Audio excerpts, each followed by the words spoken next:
The air in the grand hall of the nocturne court was always cold, a permanent chill that clung to the marble and seeped through velvet gowns. It was a coldness born of stone and of the ancient, unblinking stillness of its inhabitants. Celeste, a courtier of such minor standing, her name was little more than a whisper in the registry, felt it not in her skin, but in her bones. She had been here for 3 years, a ward of a distant cousin who had fulfilled his obligation by securing her a place where she would be housed, fed, and, with any luck, forgotten. She was adept at being forgotten. She had a talent for blending into the tapestries, for becoming just another shadow in a palace built of them. Tonight was the Equinox Gala, a night of forced splendor where the vampire lords, ageless and beautiful in their predatory grace, moved among the human courtiers like wolves admiring a flock. The humans, for their part, preened and postured, offering up their wit, their beauty, their ambition, all in the desperate hope of catching an immortal eye. To be noticed was to be elevated. To be chosen was to be granted a life of exquisite luxury and terrifying permanence. Celeste wanted neither. She wanted only the quiet corner she currently occupied, a flute of chilled wine in her hand, watching the dance of power from a safe distance. From her vantage, she could see them all. Lord Valerius, his silver hair a stark slash against his black silk doublet, his smile a thin, cruel curve. He was speaking to Lady Annalise, whose laughter was a little too high, a little too brittle. Celeste watched the way Valerius's eyes tracked the frantic pulse in Annalise's throat and felt a shudder that had nothing to do with the room's temperature. Then there was Lord Cassian, darker and more brooding, his gaze sweeping the room with a possessive boredom, as if he were merely taking inventory of his belongings. And on the dais, on a throne of polished obsidian that seemed to drink the light from the room, sat King Theron. He was not like the others, where they were all sharp angles and restless energy. He was stillness. A profound, unnerving stillness that suggested a power so absolute it had no need for display. His eyes, the color of a winter sky just before a storm, missed nothing. Celeste had learned early on not to meet that gaze. Not because she feared it in the same way she feared Valerius's smile, but because when she had, just once, she had seen something in their depths that unsettled her more than any overt threat, a weariness so ancient it felt like a geological feature, a sorrow carved into the very lines of his perfect face. She turned her attention to the periphery, where a small commotion was unfolding. A servant girl, no older than 15, had stumbled, her tray of crystal goblets crashing to the floor in a symphony of destruction. A sudden, sharp silence fell over the immediate area. The girl knelt, her hands trembling as she tried to gather the glittering shards, a tear tracing a clean path through the dust on her cheek. The supervising majordomo was bearing down on her, his face a mask of cold fury. Punishments for such clumsiness were swift and severe. Without thinking, Celeste moved. She set her flute down on a nearby ledge and glided toward the girl, her own simple gown of deep blue whispering over the marble. She knelt, her back to the majordomo, and began helping. "It's all right," she murmured, her voice a low counterpoint to the distant music. "It's just glass. It can be swept." She gently took a large, jagged piece from the girl's trembling fingers, ignoring the small sting as it sliced her palm. A single bright bead of red welled up, a shocking spot of color in the monochrome hall. "What is the meaning of this?" The majordomo's voice was a whip crack. Celeste rose slowly, keeping her body between him and the terrified girl. She held up her bleeding hand, not as a plea, but as a simple fact. "An accident, Master Hemlock. One I have contributed to. The fault is mine." She was lying, of course, but a demerit against her name was a feather against the lead weight of what would befall the servant. Hemlock's lip curled. A courtier does not kneel in the dirt for a clumsy whelp. "You forget your station, Lady Celeste." The name, spoken aloud, felt like a betrayal. She had worked so hard to make it insignificant. Before she could reply, another voice, smooth as chilled honey but carrying the menace of a drawn blade, cut through the air. "On the contrary," Lord Valerius said, appearing as if from the shadows themselves. He was closer than she'd realized.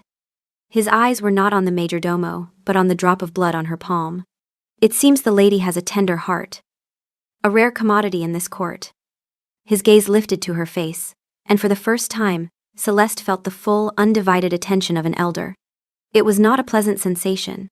It felt like being pinned by a needle, examined under glass. The air grew thick, heavy. She could feel the sudden shift in the room's atmosphere, the dozens of eyes that now turned to her. this nobody, this shadow who had suddenly been thrown into the stark, unforgiving light.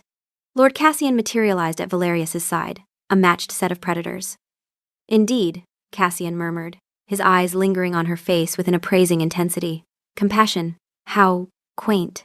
Celeste's heart began a frantic, panicked rhythm against her ribs. She wanted to shrink back into the shadows, to become invisible again. But she was trapped in their dual gaze. The servant girl had already been forgotten, scurrying away while the larger beasts were distracted. But Celeste was left in her place, the offering. Across the hall, she risked a glance at the throne. King Theron had not moved. His hands still rested on the arms of his obsidian chair, but his eyes were on her. The weariness was gone, replaced by an expression of sharp, cold assessment. It offered no comfort. In that moment, she understood. She had done more than break a glass or defend a servant. She had made herself noticed.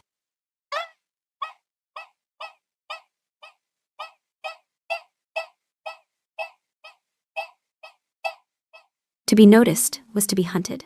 The blood on her hand suddenly felt like a beacon, and she, the foolish lost ship, being drawn toward the rocks. The days that followed were a masterclass in subtle terror. It began with gifts. The morning after the gala, a single perfect black rose was delivered to her chambers. There was no card, but she knew. Its petals were like velvet, its thorns unnervingly sharp. The next day, it was a book of sonnets bound in soft leather, its pages filled with passionate, possessive verse. That one, she suspected, was from Cassian, whose brooding nature suggested a taste for tortured poetry. Then came a bolt of silk from Valerius, the color of a midnight sky, so fine it felt like water in her hands. They were beautiful things a courtier of her station could never dream of owning. They were also chains, each one a link in a cage they were building around her. She could not refuse them. To do so would be a mortal insult.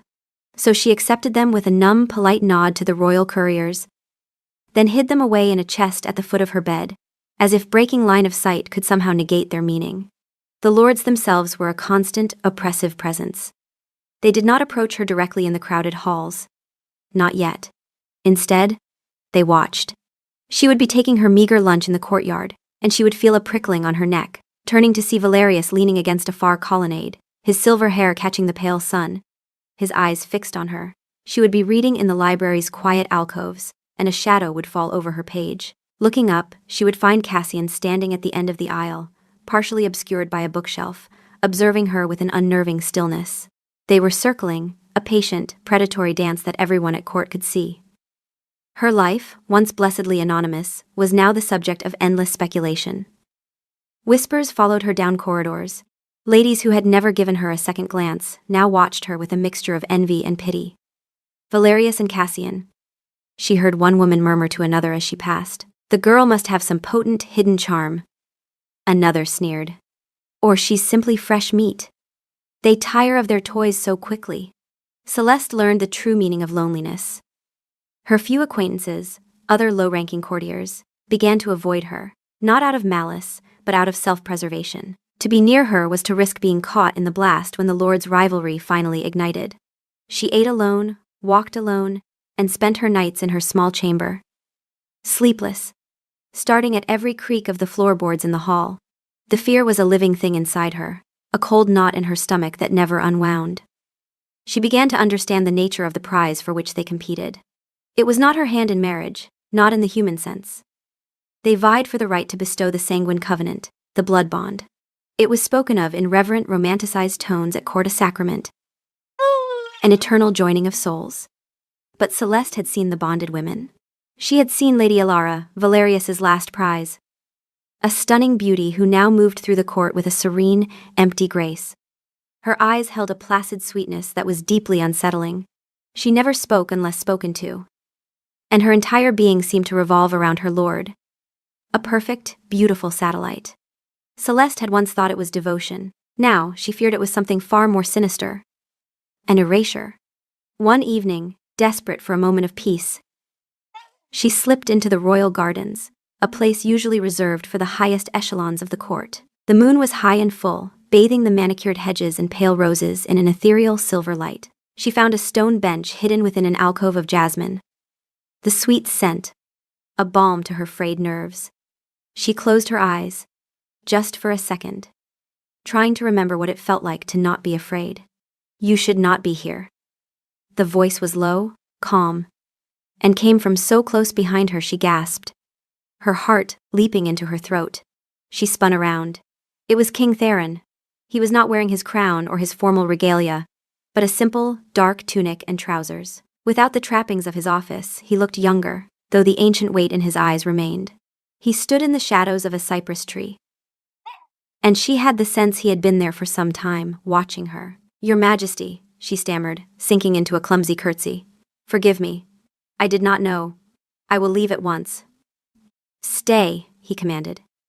It was not a harsh command, but it held an undeniable authority. He stepped out of the shadows, the moonlight catching the severe lines of his face. He did not look at her, his gaze fixed on the distant, shimmering fountains. "This garden is one of the few places in this palace where one can find a measure of silence. I am not inclined to give it up, nor should you be." They stood in an awkward, charged silence, the only sounds the gentle splash of water and the frantic beating of Celeste's own heart. She did not know the protocol for this. She was a mouse caught in the presence of a dragon. "They are hunting you," he said finally, his voice devoid of inflection. It was a simple statement of fact. The bluntness of it stole her breath. I have done nothing to invite it, Your Majesty." "You were kind," he replied, still not looking at her. "In a place where kindness is a currency more rare and more dangerous than gold. You showed them a part of yourself they believed no longer existed, and like all collectors they now wish to possess it." He paused, and a flicker of something frustration, perhaps, crossed his features. "They are old, Lady Celeste, old and bored. They mistake novelty for substance." A desperate, foolish hope sparked within her. He was the king. He could stop this. He could command them to leave her be. "Your Majesty," she began, her voice trembling slightly. "Is there nothing to be done?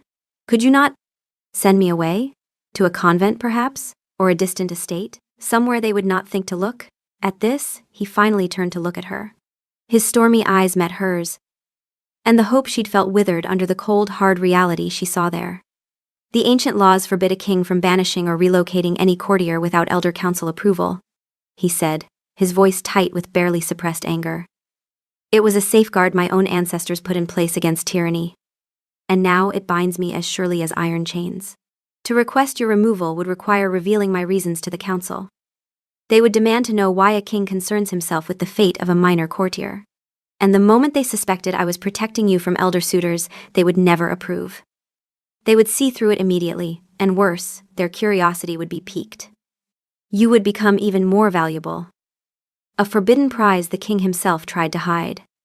He looked away again, his jaw clenched. "I could send you in secret, but Valerius and Cassian are not fools. They have eyes everywhere. The moment you disappeared, they would know it was my doing. They would hunt you to the ends of the earth, not for love of you, but to defy me. It would become a challenge to their pride, a test of their power against mine." He took a breath, and when he spoke again, his voice was raw. "The Sanguine Covenant is an ancient right, protected by laws I did not write, and traditions I cannot break, without shattering the peace of this kingdom. Valerius and Cassian are not merely lords. They are the heads of the two largest vampire bloodlines in the realm. Each commands the loyalty of hundreds of kin. To move against them directly, to order them to cease their pursuit or to make you disappear under my protection, would be seen as an act of tyranny by the Elder Council. It would mean civil war, a fracturing of the kingdom that would cost thousands of lives, mortal and immortal alike." His hands clenched into fists at his sides. "And even if I were willing to commit such an act, the elder bloodlines are protected by ancient blood oaths, woven into the very founding of this kingdom. Any vampire who kills another of elder rank triggers a magical binding that reveals the killer's identity to all of their kin. There are no secret assassinations among our kind. No convenient accidents. To kill Valerius or Cassian would be to sign a declaration of war in my own blood, a war I would fight alone against hundreds of their enraged relatives. The kingdom would burn, and you would still be hunted not by two lords, but by their entire bloodlines seeking vengeance." He exhaled slowly, his shoulders rigid with the weight of his powerlessness. "My power is absolute in many things. In this I am bound as tightly as any servant." The finality in his tone was like a death sentence. He was telling her he could not help her. Or would not. He was the king, and she was a pawn in a game whose rules were written in blood long before she was born. "I see," she whispered, the words tasting of ash. The last ember of hope died, leaving her colder than she had ever been. No, he said, his voice so quiet she almost didn't hear it. You don't. He took a step toward her, and for a terrifying moment, she thought he might reach for her. But he stopped, his hands clenched into fists at his sides. The moonlight illuminated the stark agony in his face, an expression of such profound conflict that it stunned her. It was the look of a man trapped in a cage of his own making. Be careful, Lady Celeste, he said, his voice a raw whisper. The court is a treacherous place. Make yourself small, make yourself forgettable.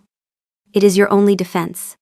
Then, as silently as he had appeared, he was gone, melting back into the shadows, leaving her alone with the scent of jasmine and the chilling certainty that she was utterly, hopelessly, on her own. The king had given her advice, but he had offered no salvation. He had only confirmed the nature of her prison. The hunt escalated. The lords, sensing a rival, abandoned their subtlety. Their courtship became a siege. Now they would approach her in the halls, their presence sucking all the air from the space around her. Valerius would corner her in the tapestry gallery, his voice a silken murmur as he described the eternal, sunless gardens of his ancestral estate, a place she could one day see as its mistress. He would let his fingers brush her arm, a touch that felt like a brand, leaving her skin feeling both cold and burned.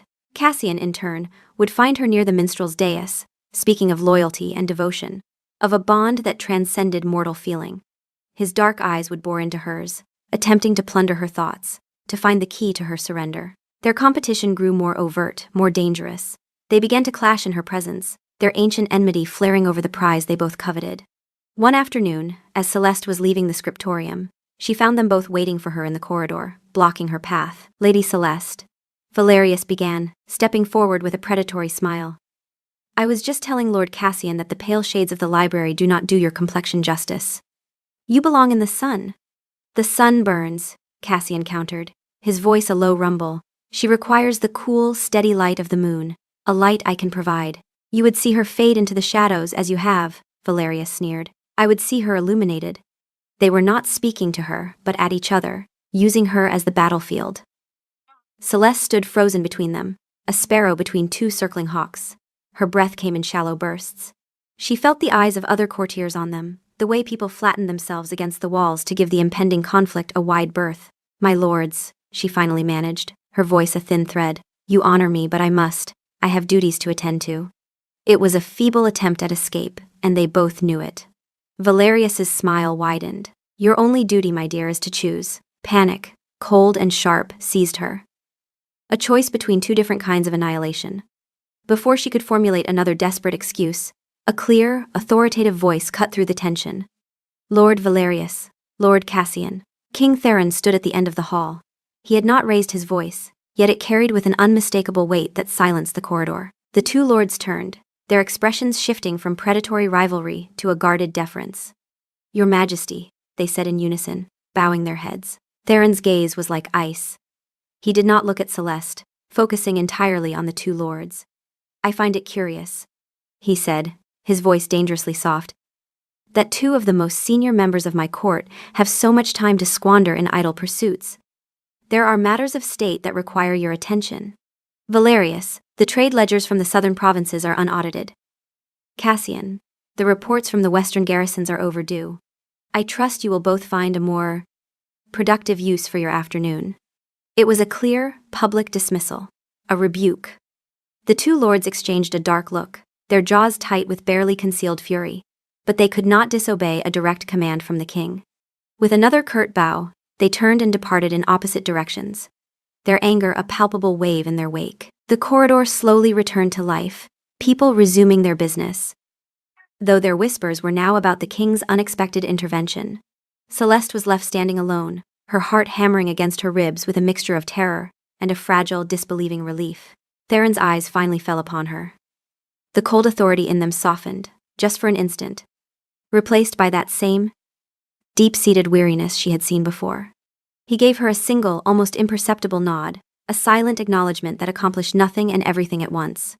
Then he, too, turned and walked away, his solitary figure receding down the long marbled hall. She understood what he had done.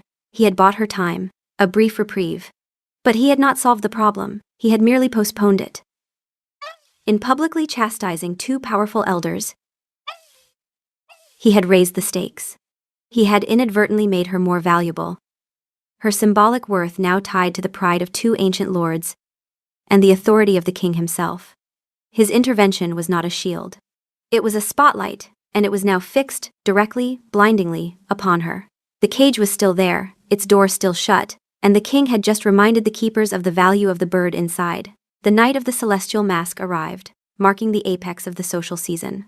It was an evening of extravagant artifice, where everyone from the highest lord to the lowliest page hid behind a mask of painted silk or jeweled lacquer. But Celeste knew there was no mask that could hide her.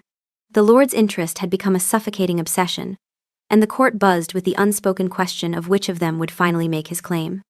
She had spent the week in a state of quiet dread, moving through her days like a ghost, the king's intervention having bought her nothing but a more intense, more focused scrutiny. She had tried to make herself small, as he'd advised, but it was like trying to hide a candle in a dark room.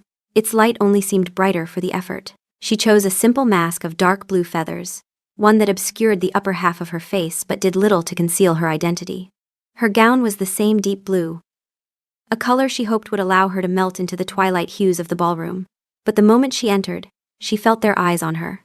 Valerius, behind the guise of a silver wolf, watched her from across the dance floor. Cassian, a stoic raven in black jet, stood near the orchestra, his gaze a physical weight. They were not even pretending to engage with other guests. They were waiting for her. The evening wore on, a torturous slow-motion ballet of avoidance. Celeste kept to the edges of the room, accepting a glass of wine she didn't drink, making small, meaningless talk with the few who dared approach her.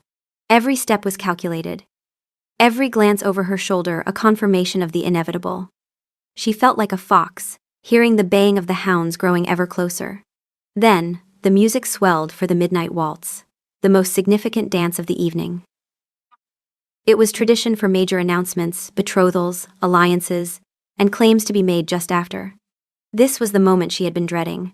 As if on cue, both Valerius and Cassian began to move, converging on her position from opposite sides of the room. Their intent was unmistakable. They would force the issue here, now, in front of the entire court.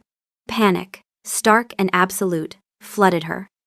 She looked around wildly for an escape, but she was hemmed in by the press of the crowd.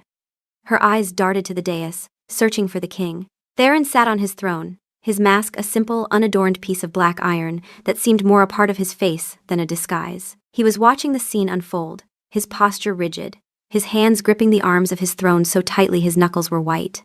For a heartbeat, their eyes met across the glittering expanse, and in his gaze she saw a terrifying resolve. It was not the look of a rescuer. It was the look of a man about to burn down a forest to save a single tree. Just as Valerius reached out a gloved hand toward her, Theron rose. A hush fell over the hall. The music faltered and died. Every masked face turned toward the throne. Before the waltz begins, the king's voice rang out, clear and cold as a winter bell. I have an observation to make. He descended the steps of the dais, moving with a deliberate, lethal grace. He did not stop until he was standing in the center of the floor, just feet from where Celeste stood frozen between her two pursuers. He slowly surveyed the room, his iron mask making his expression unreadable. But his intent radiated from him like a killing frost. We are a court of tradition, of lineage, of worth, he began, his voice deceptively calm. We measure ourselves by the purity of our blood, the strength of our alliances, the quality of that which we choose to elevate. Our choices define us. His gaze swept over Valerius and Cassian, a silent, pointed condemnation. Then, his eyes, and the eyes of the entire court, fell on Celeste. She wanted to die.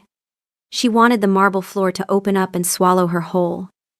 And so I find myself perplexed, Theron continued, his voice dripping with a carefully crafted disdain. He took a step closer to her, circling her as a wolf might circle a lamb. I see two of the oldest and most powerful houses in my kingdom vying for this.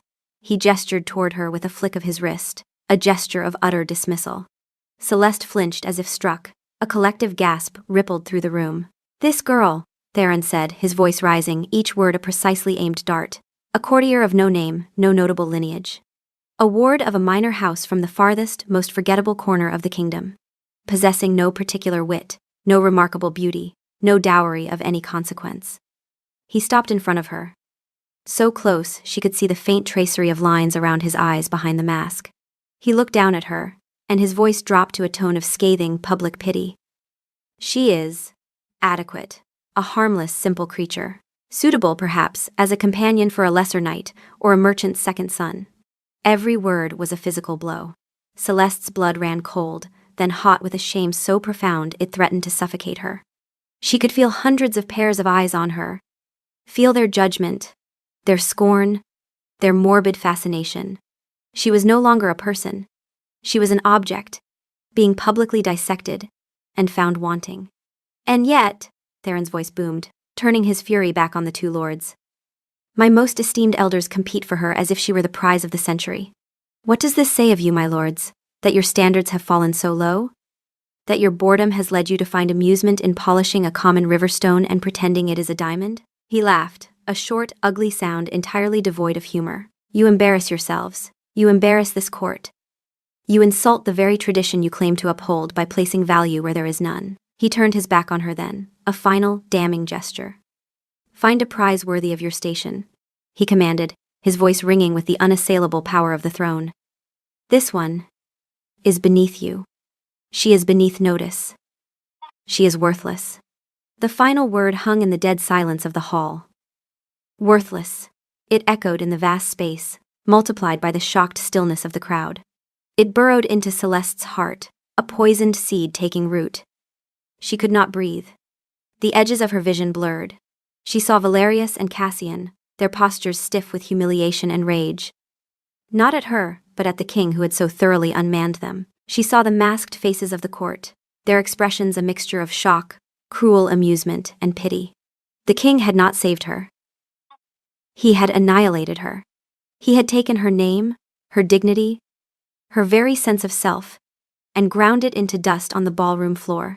He hadn't just shielded her from the lords, he had made her so foul, so untouchable, that no one would ever look at her again without hearing the king's pronouncement, worthless. The music started up again, a jarring, cheerful melody that felt like a scream. The world swam back into focus. Celeste turned, her body moving with a strange, disconnected autonomy, and fled. She did not run, she walked, her back straight, her head held high, a final futile act of defiance against the wave of shame that threatened to drown her.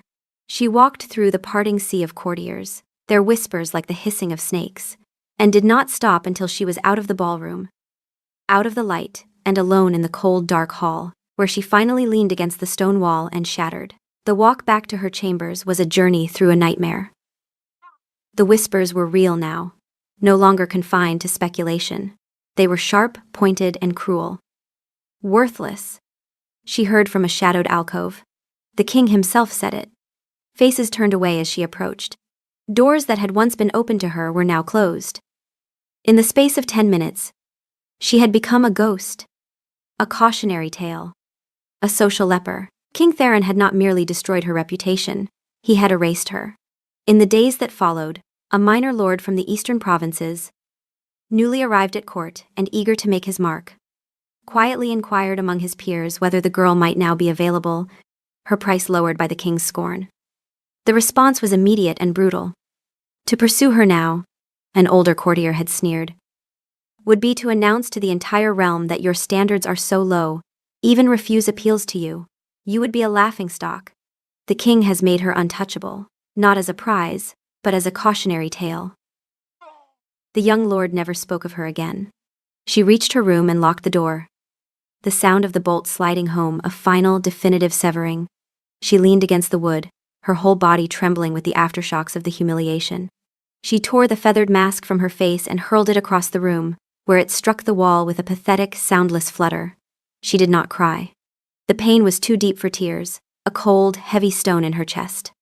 The king's words played over and over in her mind, a relentless litany of her inadequacy. No name, no wit, no beauty. Simple. Worthless. He had stripped her bare in front of the entire world. And for what? To prove a point to his bickering lords? To assert his dominance?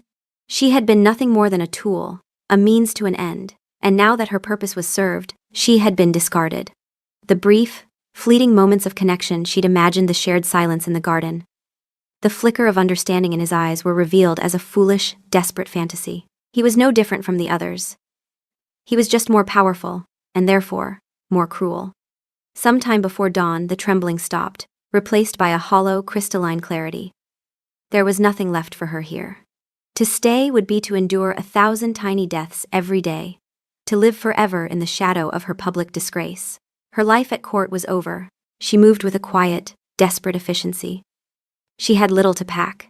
She took a simple woolen traveling cloak, a spare dress, and the small pouch of coins she had saved over 3 years, a pittance, but enough to get her away from this city. She looked at the chest at the foot of her bed, the one containing the Lord's unwanted gifts. With a surge of bitter defiance, she opened it, took out the bolt of midnight silk, and tore a long strip from it, which she used to bundle her meager belongings. The rest, the poetry, the rose, now dried and brittle, she left behind. Let them rot. She scribbled a short, formal note to her cousin, thanking him for his care and releasing him from any further obligation. She did not say where she was going, because she did not know. Her only destination was away. Dressed in her cloak, her small bundle clutched in her hand, she slipped out of her room. The castle was in the deep, quiet slumber that precedes the dawn. She moved through the familiar corridors, now alien and hostile, a shadow flitting through the heart of the beast that had devoured her. She did not look back. The journey was a blur of muddy roads and gray skies. She traveled for weeks, selling a small silver locket her mother had given her for food and passage on a farmer's cart heading south. The farther she got from the capital, the more the cold stone in her chest began to thaw, replaced by a raw, aching grief. She grieved for the naive girl who had thought she could be invisible, for the life that had been stolen from her, for the dignity that had been so casually annihilated. She eventually found herself in a small, remote village nestled in a river valley, a place called Stillwater. So far from the capital, it felt like another world. The air was clean, the people were plain-spoken, and no one cared about court politics or the whims of immortal lords. Here, she was just Celeste, a quiet young woman with sad eyes and a willingness to work. She had briefly considered taking a different name entirely, becoming someone new in truth, as well as in circumstance. But Celeste was common enough in the southern provinces. She had met 3 others in her travels alone. More than that, it was the only piece of herself she had left, the only thread connecting her to the girl her mother had named, before courts and cruelty had tried to unmake her. She kept it close like a talisman, a whispered promise that she was still, somehow, herself. She found lodging with the village healer, an old woman named Elspeth, whose back was bent but whose mind was sharp as a needle. Celeste began as an assistant, cleaning and chopping herbs, grinding poultices, and sitting with the sick. She discovered she had a knack for it. The quiet, methodical work of mending soothed the ragged edges of her own soul. There was a simple, honest truth in healing that had been absent from every moment of her life at court. A fever was a fever. A broken bone was a broken bone. They were problems to be solved, not games to be played. 15 years passed. The seasons turned and the sharp wound of her past slowly scarred over. The girl who had fled the capital was gone, replaced by a woman. Celeste was no longer a frightened courtier but a respected healer. Her hands, once soft and pale, were now stained with herbs and calloused from work. The years had left their mark on her face, as well faint lines around her eyes, a certain weathering that came from grief and hard labor. Her hair, which she now wore in a simple braid, had lost some of its youthful luster. She looked older than her 31 years, aged by sorrow and toil. She learned the language of plants, the rhythms of sickness and health. She learned to listen, not to whispers in corridors, but to the stories of pain and hope in the hearts of the people she treated. She rarely thought of the nocturne court, and when she did, it was like a half-remembered nightmare, distant and unreal. She had built a new life, a small, quiet, and meaningful one. She had taken the broken pieces of herself and fashioned them into something whole, something useful. She was no longer worthless. She was necessary. The news arrived as it always did, with traveling merchants from the north. They spoke of a sickness in the capital, a virulent fever they called the Grey Veil for the pale, deathly pallor it gave its victims. It had started in the crowded lower districts but had soon spread, respecting neither wealth nor station. The great city of Illyria was gripped by fear. The disease afflicted mortals primarily, though vampires could serve as carriers, spreading it unknowingly through their households and courts. At first, Celeste paid it little mind. The capital was a world away. But as the months wore on, the news grew grimmer. The fever was spreading, moving down the trade routes like a creeping fog. Local remedies were useless against it. The royal physicians were overwhelmed. Then came the decree, posted in the square of every town and village. By order of King Theron, all persons with demonstrable healing skill were summoned to the capital. Their travel would be paid for, their service handsomely rewarded, and a full royal pardon would be granted for any past crimes or transgressions. The decree noted that the Elder Council had granted the king emergency powers in light of the crisis. Powers that came at great political cost but were necessary to save the kingdom. The traveling merchants spoke in hushed tones of the price the king had paid for those powers. Expanded mining rights granted to House Valerius, allowing them to dig deeper into the southern mountains. Increased territorial control for House Cassian's western garrisons, and, most significantly, a binding royal oath not to challenge the Sanguine Covenant or any elder marriage rights for a period of 20 years. It was a devil's bargain, trading future reform for present survival, and the king had taken it without hesitation to save his people. The king was mobilizing an army of healers to fight a war against a plague. Elspeth, now frail and housebound, read the decree with Celeste. "They are desperate." The old woman wheezed, her breath rattling in her chest. "Let them be," Celeste said, her voice hard. "They are nothing to me."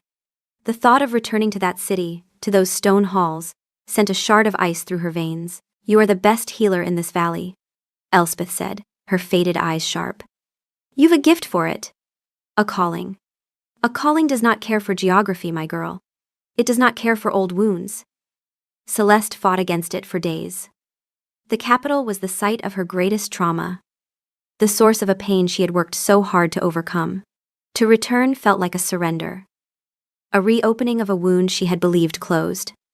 But every night, she dreamed of fevered faces, of people dying while she stood by, clinging to her own hurt. Her identity as a healer was now more fundamental to her than her identity as a wronged courtier. Could she truly turn her back when so many were suffering? The king's decree offered a pardon, an ironic, bitter little gift. She needed no pardon for fleeing a life that was destroying her. But the summons was not from the king, not really. It was from the sick. It was from the dying. It was from the part of herself she had painstakingly rebuilt. With a heavy heart, she made her decision. She packed her herbs, her medical texts, and a few simple clothes into a satchel. She said her goodbyes to Elspeth, promising to return. A promise they both knew she might not be able to keep. The journey back to Illyria was surreal. She traveled with a caravan of other healers, apothecaries, midwives, hedge witches, all answering the king's call. The city she returned to was not the one she had fled. The glittering, arrogant capital was gone, replaced by a city muted by fear. The streets were quieter, the faces of the people pinched and pale. Carts carrying the dead, covered in gray shrouds, rumbled down the cobblestones. The air smelled of wood smoke and medicinal incense, a constant battle against the stench of sickness. She was registered at a central infirmary, her skills quickly assessed and her identity barely glanced at. She gave her name simply as Celeste of Stillwater, and the harried clerk wrote it down without a second thought. She was no longer Lady Celeste of a forgotten house. She was Healer Celeste of Stillwater, and that was all that mattered. Due to her evident expertise, she was assigned to the noble courtier, where the fever was now raging unchecked. She worked tirelessly, falling into a routine of exhaustion and duty. Days and nights blurred into a series of fevered brows, whispered last words, and the small, quiet victories of a fever breaking or a breath easing. She was too busy, too focused, to think about her past. She moved through the great, cold houses of the nobility. A humble figure in a practical dress, her hair now streaked with premature gray and hidden beneath a simple headscarf. Her satchel of herbs her only authority. The lords and ladies who would have once looked through her now looked at her with desperate, pleading eyes. The plague was the great equalizer. One evening, a royal messenger, his face grim, arrived at the small clinic where she rested. "Healer Celeste?" he asked. She nodded, wiping sweat from her brow. "You are summoned to the estate of Lord Valerius. Urgently." The name was a jolt, a key turning in a long-locked door. Valerius. She had not thought of him in years. A cold dread, familiar and unwelcome, washed over her. But she was a healer. She could not refuse the call. The Valerius estate was as opulent and chilling as she remembered from court gossip. She was led through silent, cavernous halls to the master chambers. Lord Valerius met her at the door. He had not changed. The same immortal, predatory beauty, the same silver hair. But today, his perfect face was etched with a rare human anxiety. He looked at her face, his silver eyes narrowing slightly as if trying to place a half-remembered dream. "You seem familiar," he said slowly. "Were you at court once? Many years ago, perhaps?" But even as he spoke, he was dismissing the notion. The girl from the mask had been young, soft, unmarked by life, a useless, pretty thing with smooth hands and frightened eyes. This woman before him was weathered, her face lined with care and exhaustion, her hair streaked with premature gray and hidden beneath a practical headscarf, her hands rough and stained with the evidence of hard labor. They could not possibly be the same person. 15 years was nothing to him, but it was clearly a lifetime to mortals. Celeste kept her face carefully neutral, her voice steady. "I was a very minor courtier, my lord. Briefly. A long time ago, you would have no reason to remember me." She let the implication hang. She had been beneath his notice then, as the king had so publicly declared. Valerius frowned, then shook his head as if dismissing a troublesome thought. "Ah well, it matters not. All mortal faces blur together eventually. It is my Lady Alara, the physicians can do nothing." He led her into the room. Lady Alara lay in a vast canopied bed. She had the gray veil. That much was obvious from her shallow breathing and the sheen of sweat on her pale skin. But as Celeste drew closer, she saw it was more than that. The woman she remembered from court, a vibrant, laughing beauty, was gone. This Alara was a fragile, hollowed-out thing. Her eyes, wide and unfocused, stared at the canopy above, and a soft, tuneless humming came from her lips, a repetitive, mindless sound. Celeste began her examination. As she gently felt for the fever in Alara's neck, her fingers brushed against a series of faint, silvery scars, almost invisible against the pale skin. Arranged in a delicate crescent pattern, she froze. The mark of the sanguine covenant. She worked through the night, administering tinctures to fight the fever, cooling Alara's brow. Valerius never left the room, pacing like a caged panther. But his concern felt off. It was not the grief of a husband for his wife. It was the frustration of a collector whose most prized possession is inexplicably broken. Toward dawn, the fever broke. Alara's breathing eased, and she fell into a true, deep sleep. Valerius gave a curt nod of thanks and all but dismissed Celeste. As she was packing her satchel, an elderly serving woman, who had been silently assisting her all night, touched her arm. "Thank you," the old woman whispered, her eyes full of a profound sadness. "You have eased her body, but her mind has been gone for a long, long time." Celeste looked at the servant, then at the sleeping woman in the bed. "The covenant?" she asked, her voice barely audible. The old woman's eyes filled with tears. She nodded. "He claimed her. 15 years ago. Just after all that ugliness at the mask. She was the most sought-after lady at court. He won her. At first, it was, as the stories say, she was devoted, happy. But the bond, it doesn't just ensure loyalty. It drinks the soul. Slowly. It takes their memories, their will, their very self, until all that is left is a beautiful, obedient shell that lives only to please its master." She wrung her hands. "He loves what she is now, perfect, unchanging. His. But the woman she was, he has erased her." Celeste felt the blood drain from her face. The room seemed to tilt. She looked at the faint, silvery scars on Alara's neck. And then she thought of the other women from that time. The other prizes. She thought of Cassian's choice, a fiery, witty baroness who is now never seen in public. It all crashed down on her with the force of a physical blow. The empty eyes, the serene, placid expressions. The mindless devotion. It wasn't love. It was annihilation. A living death. And in that moment of sickening, horrifying clarity, she understood. King Theron's words from the ballroom echoed in her head. Worthless. Simple. Beneath notice. It had not been an act of cruelty. It had been a rescue. He hadn't been destroying her.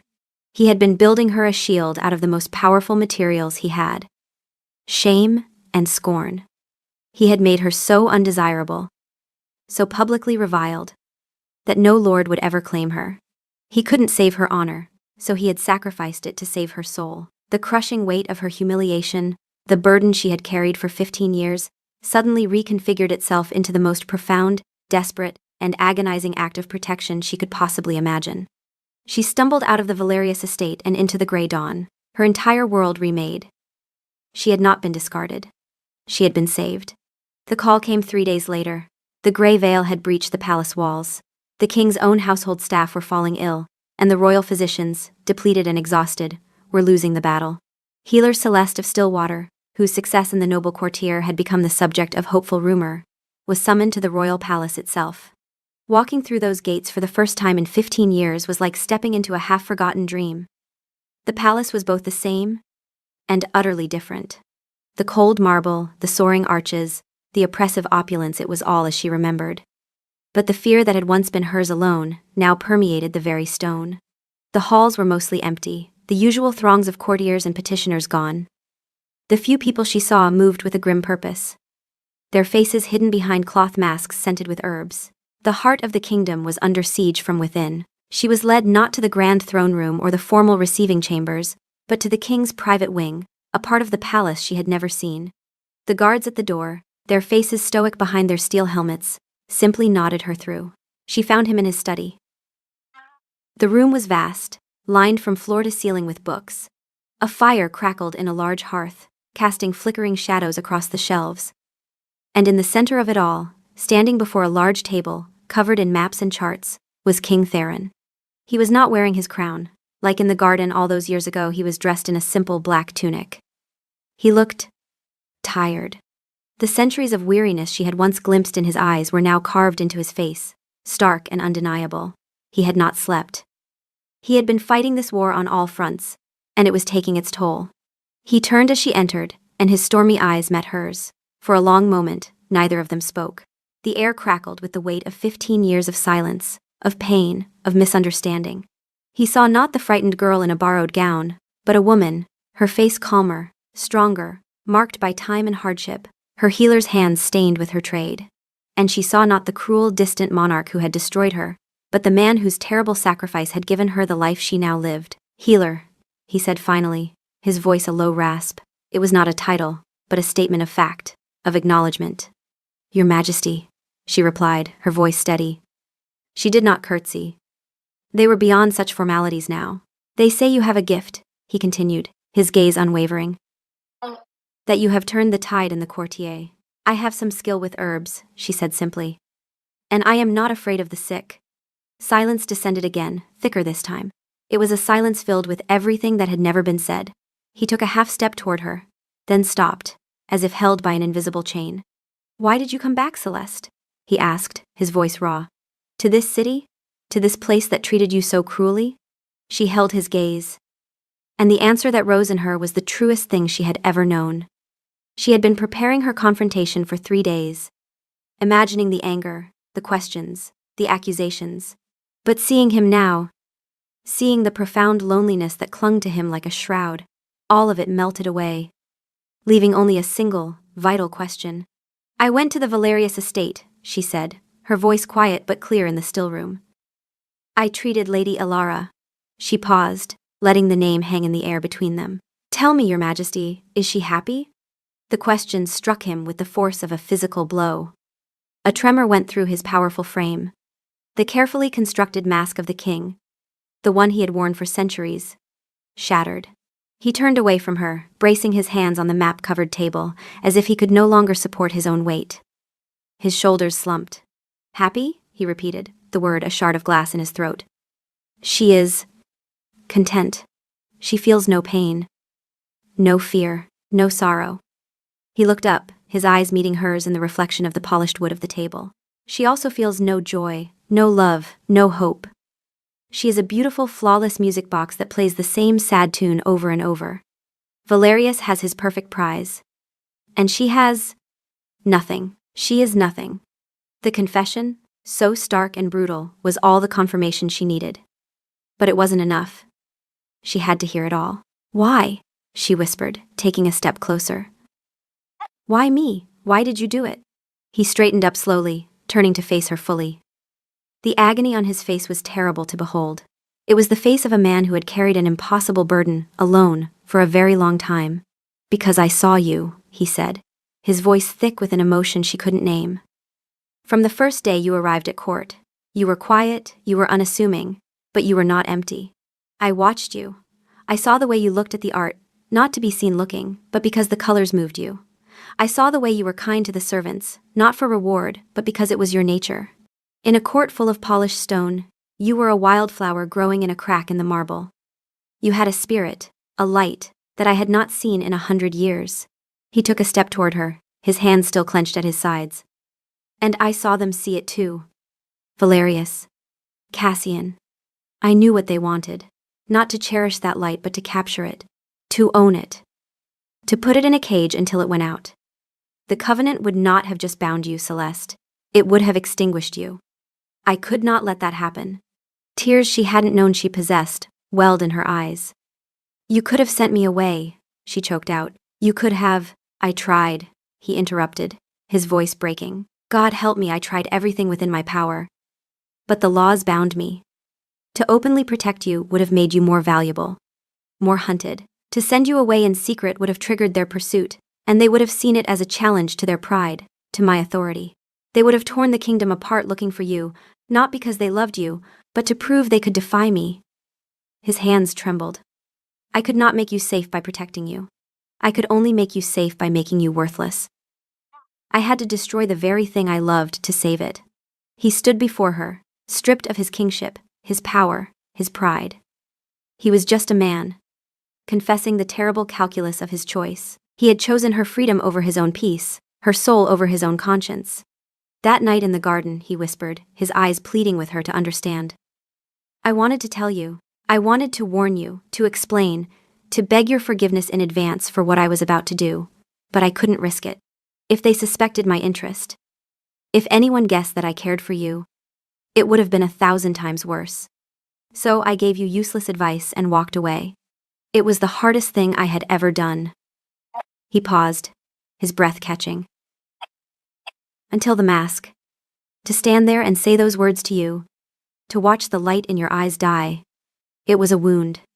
One that has never healed. He finally closed the distance between them, stopping just short of touching her. I did it, he said, his voice now just a whisper in the silent room. Because I had already, foolishly, allowed myself to love you, and it was the only act of love I had to give. I sent agents to find you afterward, to ensure you were alive, that you had survived what I had done to you, but you had vanished so completely. You changed your name, perhaps, or simply disappeared into the vastness of the kingdom. My best spies found nothing. For 15 years I did not know if you lived or died, if you had found peace or if my cruelty had destroyed you utterly. A tear traced down his cheek. When your name appeared on the healer registries, I had to read it 3 times to believe it was truly you. That you had not just survived, but had become someone extraordinary, someone who saves lives instead of attending pointless galas. It was the first moment of peace I had known in 15 years. And even had I found you, what letter could I have sent? The court has eyes everywhere, in every messenger's satchel, every courier's route. To write to you would have been to reveal that you mattered to me, to make you a target once more. Any explanation, any apology, any confession would have been intercepted and used as a weapon. I could only hope pray. Though I have no right to pray that somehow, someday, you would understand what I had done, and why. The confession hung in the air. A fragile, shimmering thing. Celeste felt the last of her old anger, the last of her remembered pain, dissolve into a wave of profound, aching understanding. The stone she had carried in her chest for 15 years was finally utterly gone, replaced by a warmth that spread through her entire being. The years of loneliness, of struggle, of rebuilding her life, brick by painful brick, all of it was recontextualized, not as a punishment, but as a gift. A terrible, necessary, and agonizingly precious gift. She saw him. Not the king, not her destroyer, not her savior, but the man who had borne the weight of his terrible choice in silence. The centuries of solitude she had glimpsed in his eyes were now laid bare.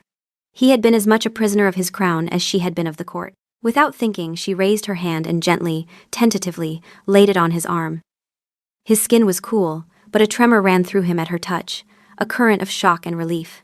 It was the first time they had ever touched. It felt less like a gesture, and more like the closing of a circuit. A connection forged across a chasm of years and pain. He looked down at her hand on his arm, then back up to her face, his stormy eyes full of a vulnerability she never would have thought possible. The king was gone. Only Theron remained. "I understand," she whispered. And the two words were enough. They were everything. They were forgiveness, acceptance, and the beginning of something new. A single tear traced a path down his cheek, a silver line in the firelight. He did not wipe it away. He simply stood there, letting her see the truth of him, the cost of his love. They stood like that for a long time, in the quiet of the firelit study, surrounded by the sleeping city and the encroaching plague. The healer and the king, two solitary souls who had found in each other a mirror for their own hidden scars. The pain of the past was not gone, but it was no longer a barrier between them. It was the foundation on which they would now begin to build.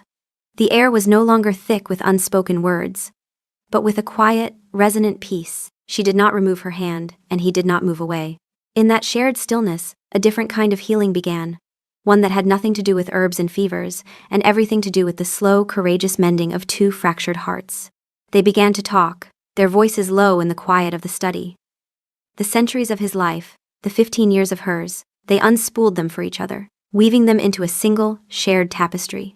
He spoke of the crushing weight of his crown, of the political machinations of the Elder Council, a body of ancient, stagnant vampires who valued tradition above all else, especially a tradition like the Covenant that solidified their power over mortals. He confessed that he had ascended to the throne with a reformer's zeal, hoping to drag his stagnant court into a more enlightened age, only to find himself ensnared in a web of laws and alliances, centuries in the making. To challenge the Covenant was to challenge the very bedrock of their society. A move that would have plunged the kingdom into a bloody civil war. He could not be certain of winning. Celeste, in turn, spoke of her life in Stillwater. She told him of Elspeth, of learning the names of the wild herbs, of the simple, profound satisfaction of setting a bone or easing a fever. She described the woman she had become, a person defined not by her lineage or her place at court, but by her own two hands and the knowledge in her head. As he listened, Theron's expression softened, a deep respect dawning in his eyes. He had thrown her from the castle walls to save her from the wolves, and she had not only survived the fall, she had learned to fly. In the days that followed, a new rhythm established itself. By day, Celeste was the healer, organizing the palace's medical response, her quiet authority cutting through the panic. She established quarantine protocols, taught the staff about sanitation and the proper preparation of herbal remedies, and moved from sickbed to sickbed. A calm, steady presence in the midst of chaos. And by night, she would meet Theron in his study. Their time together was an oasis. They became not a king and his subject, but partners. He would listen to her reports from the infirmaries, his brow furrowed in concentration, valuing her observations as he would a general's from the field, and she would listen as he spoke of the kingdom, of the delicate balance of power he struggled to maintain. Her animosity had long since turned to empathy. Now, that empathy was blossoming into something deeper, something warmer. She saw the good man trapped beneath the cold weight of the crown, and he, in turn, saw in her not just the woman he had saved, but a queen in all but name wise, compassionate, and fiercely strong. Their bond was not one of fiery, sudden passion, but of a slow, deep, and inexorable recognition. It was a love built not on poetry and grand gestures, but on shared purpose and mutual respect. It was quieter and infinitely stronger. One night, as the plague finally began to show signs of receding, Theron unrolled a different kind of map on his table. It was not a map of the kingdom's geography, but of its power structures. Lines connected the great houses, notes detailed their allegiances, their wealth, their ancient grudges. For 15 years, he said, his voice low and intense, I have done more than just rule. I have been gathering string. He pointed to a name, Lord Valerius. His wealth comes from the southern mines, but his miners are human. They are treated poorly. They are ripe for dissent. He moved his finger to another name, Lord Cassian. His power lies in his control of the western garrisons. But his second in command is a young, ambitious vampire who believes the old ways are holding the kingdom back. He continued, moving from house to house, revealing a web of secrets, of vulnerabilities, of potential allies he had been carefully cultivating in the shadows for years. His plan to abolish the Covenant was not a dream. It was a slow, patient, and intricate strategy. He had not been idle. He had been waiting, planning, preparing for the day he would be strong enough to act. "I have been doing this alone," he said, finally looking up at her, his eyes burning with a fierce light. "But the pieces are almost in place. The plague, it has weakened them. It has shown the cracks in their power. The time to move will be soon." Celeste looked at the map, at the complex, dangerous game he was playing. And she knew, with an unshakable certainty, where she belonged. "You are not alone anymore," she said softly. A new chapter began. Their alliance was sealed. Celeste became his most trusted advisor, his secret weapon. Her network of healers, spread across the kingdom, became an invaluable source of information. They knew the moods of the people, the hardships they faced, the small injustices perpetrated by their local lords. She could gather intelligence in a way no spy master ever could. Through a quiet conversation over a cup of herbal tea, a whispered confidence from a grateful patient, she brought him a perspective he had never had, a view from the ground. She argued for better conditions for the miners, for fair wages for the city's workers, not just on moral grounds, but as a strategic move. A loyal and healthy populace, she reasoned, was a greater strength than a dozen discontented lords. He listened, and he acted. Quietly, through royal edicts on trade and labor, he began to shift the balance of power, strengthening the common people and, by extension, his own position, while subtly weakening the elders. Their love deepened with every shared secret, every late-night strategy session. It was a love forged in the crucible of their shared purpose. One evening, as they stood together on a balcony overlooking the now healing city, he took her hand. It was a simple gesture, but it felt momentous. "When this is over," he said, his voice quiet but firm, "when the Covenant is nothing but a dark memory in a history book, I will ask you to be my queen. Not because I saved you, and not because you have helped me, but because you are the other half of my soul, and this kingdom deserves a ruler with a healer's hands." Celeste's heart swelled. She intertwined her fingers with his, their hands fitting together perfectly. "Ask me then," she replied, a soft smile on her lips. "And I will say yes." The fight was far from over. The Elder Council was ancient, powerful, and would not relinquish its traditions without a struggle. There were dangers ahead, betrayals and battles yet to come. But as they stood there, their hands clasped, watching the first stars appear in the twilight sky, they were not afraid. The king and the healer, the lion and the dove. He had once destroyed her world to save her. Now, together, they would build a new one. Their shared past was a testament to the terrible price of love. But their shared future would be a testament to its power to transform, to heal, and to set a nation free. The story of their victory was not yet written, but in that quiet moment, they both knew, with absolute certainty, how it would begin.